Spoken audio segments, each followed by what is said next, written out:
আসসালামু আলাইকুম সুপ্রিয় নবম দশম শ্রেণীর শিক্ষার্থীবৃন্দ, তোমাদের সামনে আবারও হাজির হয়েছি অষ্টম অধ্যায় রসায়ন এবং শক্তি নিয়ে। রসায়ন এবং শক্তির ধারাবাহিক ক্লাসের আলোচনায় আজকে আমাদের আলোচনার মূল বিষয়বস্তু হচ্ছে ড্রাই সেল। আমরা বিগত ক্লাসগুলোতে তড়িৎ বিশ্লেষণ প্রক্রিয়া নিয়ে আলোচনা করেছি, ইলেকট্রোপ্লেটিং সম্পর্কে জেনেছি, ডেনিয়েল সেল বা গ্যালভানিক কোষ সম্পর্কে গঠন জেনেছি, লবণ সেতু কী, লবণ সেতুর ব্যবহার সম্পর্কে জেনেছি।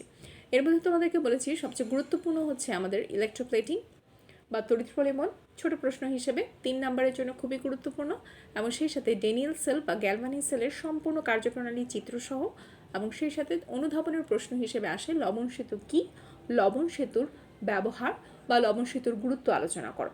অনুধাবনের প্রশ্নে 2টি পয়েন্ট দিয়ে তুমি সুন্দর করে আলোচনা করে দিবে যে লবণ সেতু আসলে কী এবং লবণ সেতুর ব্যবহার কী। আজকে আমরা আলোচনা করব আমাদের সবার বহুল পরিচিত ড্রাই সেল, অর্থাৎ ব্যাটারি, যে সানলাইট ব্যাটারি বা যেই ব্যাটারিগুলো আমরা সাধারণত ঘড়িতে, রিমোট, টিভির রিমোটে, বিভিন্ন কাজে বাসা বাড়িতে ব্যবহার করা হয়, সেই ছোট্ট ড্রাই সেল নিয়ে আলোচনা করব। আসলে একটা ড্রাই সেলের ভেতরের গঠনটা কী থাকে, কেন একটা ড্রাই সেলকে কোনো একটা রিমোট বা কোনো একটা ঘড়িতে দেওয়ার সাথে সাথে সেটা কেন কাজ করতে শুরু করে, এই কাজ করার কারণগুলি আমরা জানার চেষ্টা করব। ড্রাই সেল মূলত হচ্ছে এক ধরনের গ্যালভানিক সেল। ড্রাই সেলের মাধ্যমে আসলে কি তৈরি হচ্ছে? ড্রাই সেলের মাধ্যমে ভেতরের ড্রাই সেলের মধ্যে রাসায়নিক শক্তি হচ্ছে, এবং সেই রাসায়নিক শক্তি থেকে আমরা কিন্তু বিদ্যুৎ প্রবাহ পাচ্ছি। এর ফলেই আমার টিভির রিমোটটা চলছে, ঘড়ির কাঁটাগুলো ঘুরছে। আমরা সাধারণত টর্চ লাইট জ্বালাতে, রেডিও বাজাতে, টিভির রিমোটে, খেলনা চালাতে ড্রাই সেল ব্যবহার করি। ড্রাই সেলেও অ্যানোড এবং ক্যাথোড থাকবে। সেল মালি অবশ্যই এখানে তড়িৎদ্বার থাকবে, এমন তড়িৎদ্বার মানি হচ্ছে অ্যানোড এবং ক্যাথোড থাকতেই হবে। তাহলে ড্রাই সেলে আসলে কি থাকে? ড্রাই সেলের যে বাহিরের আবরণটা থাকে, যে ধাতব ক্যাপ, অ্যানোড হিসেবে ধাতব জিঙ্কের তৈরি ছোট্ট একটা কৌটা ব্যবহার করা হয় অ্যানোড হিসেবে। অপরদিকে manganese dioxide, ammonium chloride, zinc chloride এবং পাতিত পানি মিশ্রিত করে একটা পেস্ট তৈরি করা হয়। কি কি মিশ্রিত করা হচ্ছে? Manganese oxide, ammonium chloride, zinc chloride এবং পাতিত পানি অর্থাৎ ডিস্টিলড ওয়াটার, যে পানিতে হাইড্রোজেন প্লাস এবং OH মাইনাস ছাড়া আর কোনো ধরনের আয়ন থাকবে না, সেটাকে বলা হচ্ছে ডিস্টিলড ওয়াটার। কোনো ধরনের ক্যালসিয়ামের লবণ বা ম্যাগনেসিয়ামের লবণ থাকবে না, কারণ পানির আমরা যে মিনারেল ওয়াটারগুলো খাচ্ছি সেখানে কিন্তু পানির H+ এবং OH আয়নের সাথে সেখানে অন্য ক্যালসিয়াম এবং ম্যাগনেসিয়ামের বিভিন্ন ধরনের দ্রবণ, বিভিন্ন ধরনের লবণ দ্রবীভূত থাকে, সেটাকে এর জন্য বলা হচ্ছে মিনারেল ওয়াটার। কিন্তু পাতিত পানিতে এ ধরনের কিছুই থাকে না, পাতিত পানিতে শুধুমাত্র H+ এবং OH- থাকে। তাহলে ম্যাঙ্গানিজ অক্সাইড, অ্যামোনিয়াম ক্লোরাইড এবং জিঙ্ক ক্লোরাইডের পাতিত পানি দিয়ে মিশ্রিত করে একটি কাই ব্যবহার করা হয়, যেটা জিঙ্কের তৈরি ছোট কৌটাকে পূর্ণ করে থাকে। এই যে অংশটা, এই যে আমাদের কার্বন দণ্ড, একদম যদি ব্যাটারিটাকে আমরা মাঝখান থেকে খুলে ফেলি তাহলে দেখা যায় মাঝখানে আমরা পাচ্ছি একটা কার্বন দণ্ড, ধাতব ক্যাপ যেটাকে পজিটিভ অংশ, এবং ধাতব যে বেসটা নিচের দিকে রয়েছে, এবং কার্বন দণ্ডের নিচের অংশটা, আমাদের ব্যাটারির নিচের অংশ ঋণাত্মক প্রান্ত এবং উপরের অংশটা হচ্ছে ধনাত্মক প্রান্ত, যেখানে ধাতব ক্যাপটি পড়ানো থাকে। এবং এই পাত্রটা সম্পূর্ণভাবে পূর্ণ থাকে manganese oxide, ammonium chloride, zinc chloride এবং পাতিত পানির যে কাইটা তৈরি করা হয় সেটা দিয়ে পূর্ণ থাকে। এরপর জিঙ্কের কর্ণাটির মাঝখানে একটা কার্বন দণ্ড প্রবেশ করানো হয়। কার্বন দণ্ড মানে হচ্ছে সেটা গ্রাফাইটের দ্বন্দ্ব হয়, কারণ কার্বনের উপভেদের মধ্যে আমরা জানি এটা গ্রাফাইট এবং একটা হীরক, আমরা এখানে গ্রাফাইটের দ্বন্দ্বটা ব্যবহার করছি। কার্বন দণ্ড সাধারণত ক্যাথোড হিসেবে ব্যবহার করা হয়। যখন কোনো বাল্ব বা অন্য কোনো ইলেকট্রনিক যন্ত্রের দুই প্রান্তে, অর্থাৎ ধনাত্মক এবং ঋণাত্মক প্রান্ত, এর সাথে দুটি তার যুক্ত করা হয়, তখন একটি তার জিঙ্কের কৌটার সাথে এবং অন্য একটি তার কার্বন দণ্ডের সাথে। খেয়াল করো, কার্বন দণ্ড ক্যাথোড হিসেবে ব্যবহার করছে। ক্যাথোড মানেই হচ্ছে ঋণাত্মক অংশ, এবং আমাদের ধনাত্মক প্রান্ত মানেই হচ্ছে সেটা হচ্ছে অ্যানোডের অংশ।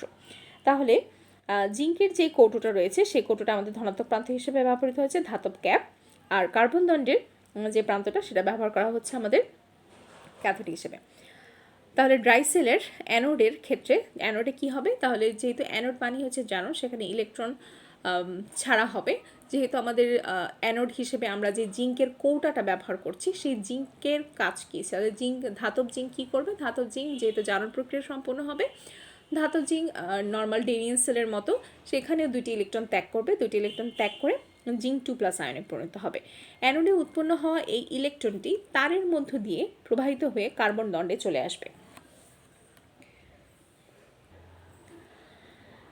অ্যানোডে যে 2টি ইলেকট্রন উৎপন্ন হলো সেই 2টি ইলেকট্রন কার্বন দণ্ডে চলে আসবে এবং কার্বন দণ্ডের 2টি ইলেকট্রন, কার্বন দণ্ডে যে 2টি ইলেকট্রন রইল সেটা অ্যামোনিয়াম ক্লোরাইড থেকে প্রাপ্ত অ্যামোনিয়াম আয়ন। আমরা যে অ্যামোনিয়াম ক্লোরাইডটা ব্যবহার করেছি সেখান থেকে আমরা পেয়েছি অ্যামোনিয়াম প্লাস এবং ম্যাঙ্গানিজ অক্সাইড গ্রহণ করে, এবং ম্যাঙ্গানিজ অক্সাইড সেই ইলেকট্রনগুলো গ্রহণ করে অ্যামোনিয়া গ্যাস তৈরি করবে এবং ডাইম্যাগনেসিয়াম ট্রাইঅক্সাইড উৎপন্ন করবে। আমরা বিক্রিয়াগুলো দেখি যে ড্রাই সেলের অ্যানোডে জিঙ্ক 2টি ইলেকট্রন ত্যাগ করে জিঙ্ক 2+ আয়নে পরিণত হচ্ছে। অ্যানোড হিসেবে আমরা ড্রাই সেলের কোন অংশটা ব্যবহার করা হচ্ছে? জিঙ্ক পাত্র, যে আমরা যেই ধাতব যে চৌঙ্গটা ব্যবহার করা হচ্ছে যেটা জিঙ্কের তৈরি, সেই ধাতব ক্যাপটা সেটা হচ্ছে ধনাত্মক প্রান্ত হিসেবে ব্যবহার হচ্ছে, এবং এর মধ্যে যে কার্বনের দণ্ডটা ব্যবহার করা হচ্ছে সেই কার্বন দণ্ডটি ক্যাথোড হিসেবে ব্যবহার করা হচ্ছে। তাহলে অ্যানোডের কাজ হলো যে জিঙ্কের কৌটোটা রয়েছে সেখান থেকে জিঙ্ক তার 2টি ইলেকট্রন ত্যাগ করবে এবং সেই 2টি ইলেকট্রন কার্বন দণ্ডে চলে আসবে, এবং কার্বন দণ্ডে যখন চলে আসবে এই মাঝখানে কিন্তু আমাদের ম্যাঙ্গানিজ অক্সাইড, অ্যামোনিয়াম ক্লোরাইড এবং জিঙ্ক ক্লোরাইডের একটা পাতিত কাই ছিল। সেটার বিক্রিয়াটা ক্যাথোডের বিজারণ বিক্রিয়ায় অ্যামোনিয়াম ক্লোরাইড থেকে আমরা পাচ্ছি অ্যামোনিয়াম প্লাস, ম্যাঙ্গানিজ অক্সাইড সেই 2টি ইলেকট্রন গ্রহণ করে নেবে, ক্যাথোডে ইলেকট্রন গ্রহণ হবে, বিজারণ প্রক্রিয়া হবে, ইলেকট্রন গ্রহণের ফলে অ্যামোনিয়া গ্যাস তৈরি হচ্ছে এবং ম্যাঙ্গানিজ ডাইম্যাঙ্গানিজ ট্রাইঅক্সাইড এবং পানি তৈরি করছে। সামগ্রিক বিক্রিয়াটা হচ্ছে এটা। দেখো সামগ্রিক কোষ বিক্রিয়া। তোমরা সাধারণত ড্রাই সেলের ব্যবহার বা ড্রাই সেলের সম্পর্কে কিছুটা ভূমিকা দিয়ে তারপরে ড্রাই সেলের গঠন চিত্রটা আঁকবে, এর গঠন প্রক্রিয়া আলোচনা করবে, এরপরে এর বিক্রিয়াগুলো নিয়ে কী ধরনের বিক্রিয়া হতে পারে যে কথাগুলো মাত্র বললাম এগুলো বলে তারপরে ক্যাথোডের বিক্রিয়া, অ্যানোডের বিক্রিয়া, এরপর সামগ্রিক কোষ বিক্রিয়া, এই 3টি ধাপ অবশ্যই লিখতে হবে। এখন দেখো ড্রাই সেলের ক্যাথোড এবং অ্যানোড প্রান্তকে যদি বাল্ব বা কোনো ইলেকট্রনিক যন্ত্রের 2 প্রান্তে যুক্ত করা হয় তখন ইলেকট্রনের প্রবাহ সৃষ্টি হয়, অর্থাৎ বিদ্যুৎ উৎপন্ন হয়। তাহলে যেখানে বিদ্যুৎ প্রয়োজন সেখানে ড্রাই সেল সংযুক্ত করলেই উল্লিখিত বিক্রিয়াগুলো সংঘটিত হয় এবং আমরা শক্তি পাব। অর্থাৎ অ্যানোড থেকে যে ইলেকট্রনগুলো আমরা ছেড়ে দিলাম বা জিঙ্ক যে ইলেকট্রনগুলো ছেড়ে দিল সেটা প্রবাহিত হয়ে ক্যাথোডে আসলো এবং ক্যাথোড সেই ইলেকট্রনগুলো গ্রহণ করলো এবং এর ফলে একটা তড়িৎ প্রবাহের সৃষ্টি হলো। যখনই তড়িৎ প্রবাহ বা ম্যাঙ্গানিজ অক্সাইড এর পরিমাণটা শেষ হয়ে যাবে, গ্রাফাইট দণ্ডটা ক্ষয়প্রাপ্ত হয়ে যাবে, জিঙ্কের কৌটোটি আস্তে আস্তে অ্যানোড যেহেতু জিঙ্কের দণ্ডটি যেহেতু অ্যানোড সেটি আস্তে আস্তে যখন ক্ষয়প্রাপ্ত হয়ে যাবে তখন আস্তে আস্তে ব্যাটারি কার্যকারিতা আর থাকবে না এবং এই বিক্রিয়াগুলো আর চলার মতো অবস্থায় থাকবে না, অর্থাৎ অ্যামোনিয়াম ক্লোরাইড আস্তে আস্তে নিঃশেষ হয়ে যাবে বিক্রিয়ার মাধ্যমে এবং ম্যাঙ্গানিজ অক্সাইডের পরিমাণও কমে যাবে, তখন আর বিক্রিয়াগুলো সম্পূর্ণ হবে না এবং আমরা তখন ব্যাটারি থেকে বিদ্যুৎ প্রবাহ পাচ্ছি না। তাহলে আমরা কি পড়বো এই আজকের আলোচনা থেকে? ড্রাই সেলের গঠন কি, ড্রাই সেলের গঠন আলোচনা। আমাদের এই অধ্যায়ের সর্বশেষ যে আলোচনার বিষয়বস্তু সেটা হচ্ছে নিউক্লিয়ার বিক্রিয়া। নিউক্লিয়ার রাসায়নিক যে বিক্রিয়াগুলো আমরা পড়েছিলাম সেখানে আমরা সাধারণত পড়েছি ইলেকট্রনের আদান প্রদানের কথা, ইলেকট্রনের শেয়ারের কথা, কিন্তু নিউক্লিয়ার বিক্রিয়াতে আসলে ইলেকট্রনের কোনো পরিবর্তন হয় না, অর্থাৎ এই বিক্রিয়াগুলোতে ইলেকট্রন কোনোভাবেই আদান প্রদান বা শেয়ার কোনোভাবেই কোনো কিছুতে অংশগ্রহণ করে না। নামটা শুনেই বোঝা যাচ্ছে নিউক্লিয়ার বিক্রিয়া মানে হচ্ছে নিউক্লিয়াসের বিক্রিয়া, অর্থাৎ এখানে নিউক্লিয়াসের পরিবর্তন হবে।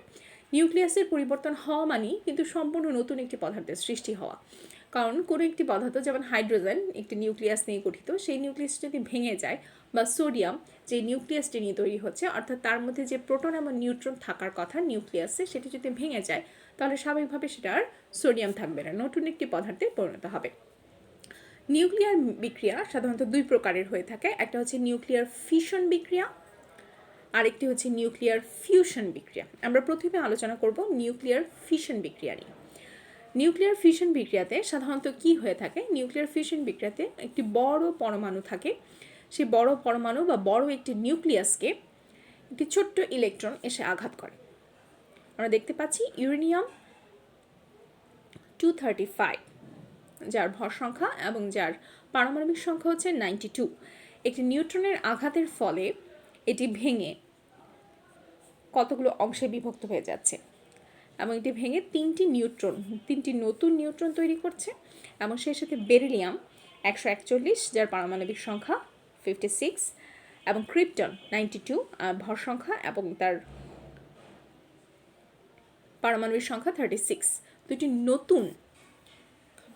নতুন নিউক্লিয়াসের তৈরি করলো। নিউক্লিয়াস ছিল আসলে ইউরেনিয়াম-235, নিউট্রন দ্বারা আঘাত দেওয়ার ফলে অনেকগুলো ছোট ছোট নিউক্লিয়াসে পরিণত হয়ে গেল। অর্থাৎ একটি বড় নিউক্লিয়াসকে যখন একটি ছোট্ট শক্তি দিয়ে বা নিউট্রন দিয়ে আঘাত করা হচ্ছে, তখন এটি ভেঙে অতগুলো ছোট ছোট নিউক্লিয়াসে পরিণত হয়ে গেল। সেটাকে বলা হচ্ছে নিউক্লিয়ার ফিশন বিক্রিয়া। আমরা যদি একটি বিক্রিয়াগুলোকে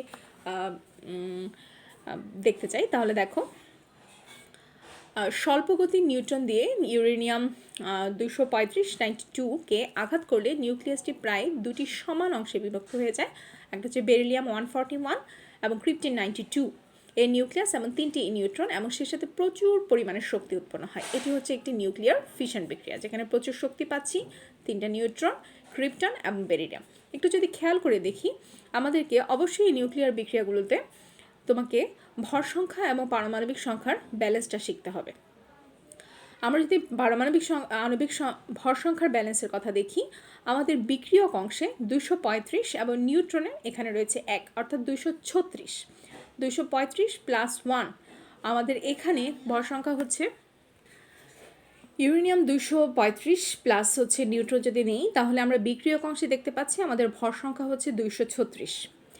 আমাদের খেয়াল করতে হবে যে নতুন পরমাণুগুলো সৃষ্টি হয়েছে, এগুলো যোগ করলে আমাকে 236 হতে হবে, অর্থাৎ 141 প্লাস 92 প্লাস আমাদের 3টা ইলেকট্রন প্লাস 111 যোগ করলে অবশ্যই দেখবে 236 হচ্ছে। আবার এখানে আমাদের পারমাণবিক সংখ্যা 92 প্লাস 0 অর্থাৎ 92 আছে, এবং পারমাণবিক সংখ্যা 56 প্লাস 36 যদি আমরা যোগ করি তখনও কিন্তু আমরা 92 পাচ্ছি। অর্থাৎ বিক্রিয়ক এবং উৎপাদের ক্ষেত্রে আমরা অবশ্যই দেখব ভর সংখ্যা এবং পারমাণবিক সংখ্যার অবশ্যই একটা ব্যালেন্স থাকবে। যদি দেখো যে কোনো কারণে এই সংখ্যাটা মিলছে না, তাহলেই বুঝতে পারবে যে তুমি যেই পরমাণুটি লিখেছো তার হয়তো পারমাণবিক এবং ভর সংখ্যা লিখতে তুমি ভুল করেছো, এ কারণেই মিলছে না। অর্থাৎ নিউট্রনের জন্য তো আমরা জানি নিউট্রনের পারমাণবিক সংখ্যা হচ্ছে 0 এবং নিউট্রনের ভর সংখ্যা হচ্ছে 1, এবং ইউরেনিয়ামের হচ্ছে 235 আর হচ্ছে 92। তাহলে এই অংশে আমার নিউট্রনের পারমাণবিক সংখ্যা যোগ হওয়ার কারণে 235 প্লাস 1 236, তাহলে এখানেও আমাকে ভর সংখ্যাগুলো উপরের অংশগুলো যদি যোগ করি 236 হবে, আর নিচের অংশগুলো যোগ করলে আমরা পাচ্ছি 292। সেক্ষেত্রে হচ্ছে প্রচুর পরিমাণে শক্তি তৈরি হবে। এরপর হচ্ছে নিউক্লিয়ার ফিউশন বিক্রিয়া যদি আমরা আলোচনা করি। নিউক্লিয়ার ফিউশন বিক্রিয়া সেটা আসলে সাধারণত সম্পূর্ণ নিউক্লিয়ার ফিশন যে বিক্রিয়াটা আমরা দেখলাম সেটার বিপরীত। অর্থাৎ নিউক্লিয়ার ফিশন বিক্রিয়াতে আমরা দেখলাম একটা বড় নিউক্লিয়াস ভেঙে ছোট ছোট নিউক্লিয়াসে পরিণত হয়ে যাচ্ছে, আর এখানে যেটা হবে কতগুলো ছোট ছোট নিউক্লিয়াস একত্রিত হয়ে ফিউশন বিক্রিয়ার মাধ্যমে একত্রিত হয়ে একটা নতুন নিউক্লিয়াস তৈরি করছে। দেখতে পাচ্ছ যে হাইড্রোজেন 2 এবং হাইড্রোজেন 3 এই দুইটি নিউক্লিয়াস একত্রিত হয়ে নিউক্লিয়ার ফিউশনের মাধ্যমে একটা নতুন নিউক্লিয়াস তৈরি করলো হিলিয়াম 4। আমরা একটু দেখি বিক্রিয়াটি। যে নিউক্লিয়ার বিক্রিয়ায় ছোট ছোট নিউক্লিয়াস সমূহ একত্র হয়ে বড় নিউক্লিয়াস গঠন করে তাকে নিউক্লিয়ার ফিউশন বিক্রিয়া বলা হয়। নিচে নিউক্লিয়ার ফিউশন বিক্রিয়ার উদাহরণ দেওয়া হলো। একটি হাইড্রোজেন এবং দুইটি হাইড্রোজেন, অর্থাৎ হাইড্রোজেন প্রোটিয়াম, ডিউটেরিয়াম এবং ট্রিটিয়াম। আমরা জানি হাইড্রোজেনের 3টি আইসোটোপ থাকে, একটা হচ্ছে প্রোটিয়াম, ডিউটেরিয়াম, ট্রিটিয়াম। এখানে প্রোটিয়াম এবং ডিউটেরিয়াম এবং ট্রিটিয়াম দুইটি নিউক্লিয়াস পরস্পরের সাথে যখন বিক্রিয়া করছে তখন নতুন একটি হিলিয়াম নিউক্লিয়াস তৈরি করছে, সেটা হচ্ছে হিলিয়াম, এবং সেই সাথে নিউট্রন এবং প্রচুর পরিমাণে শক্তি তৈরি হচ্ছে। নিউক্লিয়ার ফিউশন বিক্রিয়া সাধারণত হাইড্রোজেন বোমা তৈরির ক্ষেত্রে ব্যবহৃত হয়ে থাকে। হাইড্রোজেন বোমা তৈরির ক্ষেত্রে এই বিক্রিয়াটি আসলে ভেতরে ঘটে থাকে। তাহলে ফিউশন বিক্রিয়ার কাজ কি আমরা একটু মনে রাখার জন্য যদি বলি, এই ফিউশন থেকে আমরা মনে রাখবো যে অর্থাৎ এখানে ফিশনের বানানটাতে আমাদের কিন্তু ফরেশিকার ফি দন্তস্ব ন ছিল, আর ফিউশনের বানানটাতে খেয়াল করো ফিউশন, মানে হচ্ছে ফিশন শব্দটা কি যুক্ত করা হচ্ছে রস্যু দিয়ে। তাহলে যদি আমরা একটু মনে রাখার চেষ্টা করি, ফিউশন মানি হচ্ছে দুটি নিউক্লিয়াসকে সংযুক্ত করে একটি বড় নিউক্লিয়াস তৈরি করবে, আর ফিশন মানি হচ্ছে একটা বড় নিউক্লিয়াস ভেঙে ছোট ছোট নিউক্লিয়াস তৈরি করবে। এই হলো নিউক্লিয়ার ফিশন এবং ফিউশন বিক্রিয়া। এখান থেকে প্রশ্ন আসে নিউক্লিয়ার বিক্রিয়া কি, নিউক্লিয়ার ফিশন বিক্রিয়া কি উদাহরণ সহ আলোচনা করো, নিউক্লিয়ার ফিউশন বিক্রিয়া কি উদাহরণ সহ আলোচনা করো, এবং এখান থেকে বিদ্যুৎ প্রবাহ কীভাবে তৈরি হয়েছে, বিদ্যুৎ উৎপাদন পারমাণবিক চুল্লিতে কি হয়, এগুলো সম্পর্কিত কিছু আলোচনা আছে। আশা করি তোমরা সেই বিক্রিয়াগুলো পড়বে। এরপর হচ্ছে নিউক্লিয়ার চেইন বিক্রিয়া। নিউক্লিয়ার ফিশন বিক্রিয়াগুলোই মূলত হচ্ছে আমাদের নিউক্লিয়ার চেইন বিক্রিয়া, অর্থাৎ যে বিক্রিয়া শুরু করার পরে একবার শুরু হয়ে গেলে সেটাকে চালু রাখার জন্য অতিরিক্ত কোনো শক্তির প্রয়োজন হয় না, তাকেই বলা হচ্ছে নিউক্লিয়ার চেইন বিক্রিয়া। অর্থাৎ যে বিক্রিয়াটাকে চালানোর জন্য আমাকে বাহির থেকে অতিরিক্ত পরিমাণ শক্তি দিতে হবে না, সেই বিক্রিয়াটা নতুন করে আবার তো চলতেই থাকবে, সেটাই হচ্ছে নিউক্লিয়ার ফিশন বিক্রিয়া। অর্থাৎ নিউক্লিয়ার ফিশন বিক্রিয়াগুলোকেই কেন সাধারণত চেইন বিক্রিয়া বলা হচ্ছে, কারণ যখন একটি বড় নিউক্লিয়াসকে নিউট্রন এসে একটি বড় নিউক্লিয়াসকে যখন নিউট্রন যখন আঘাত করলো, তখন ছোট নিউক্লিয়াসে পরিণত হলো। এই যে তৈরিকৃত নিউট্রনগুলো পরবর্তীতে আবার বেরিলিয়ামকে আঘাত করলো, সেখান থেকে আরও কতগুলো ছোট ছোট নিউক্লিয়াস এবং ক্রিপ্টনকে আরও কতগুলো ছোট নিউক্লিয়াসে পরিণত হতে পারে। এই বিক্রিয়াটা চলমান থাকবে, এটাকেই বলা হচ্ছে নিউক্লিয়ার ফিশন বিক্রিয়া অথবা নিউক্লিয়ার চেইন বিক্রিয়া। তাহলে যে বিক্রিয়া শুরু হওয়ার পরে এটাকে চালানোর জন্য অতিরিক্ত পরিমাণে শক্তির প্রয়োজন হয় না, সেটাকে বলা হচ্ছে নিউক্লিয়ার ফিশন বিক্রিয়া। তাহলে আজকে আমাদের রসায়ন এবং শক্তি অধ্যায়ের আমাদের ড্রাই সেল থেকে শুরু করে আমরা যতগুলো সেল পড়েছি, তড়িৎ বিশ্লেষণের প্রক্রিয়াগুলো, ইলেকট্রোপ্লেটিং, গ্যালভানিক সেল সম্পর্কে আমরা পড়েছি, এবং আজকে নিউক্লিয়ার ফিশন বিক্রিয়া ও নিউক্লিয়ার বিক্রিয়াগুলো নিয়ে আলোচনা করলাম। আশা করি সবাই বুঝতে পেরেছো। কোনো সমস্যা থাকলে অবশ্যই কমেন্টে জানাবে যে পড়তে গিয়ে এখানে সমস্যা হয়েছে। তোমাদের পরীক্ষার জন্য শুভকামনা। ধন্যবাদ সবাইকে। আসসালামু আলাইকুম।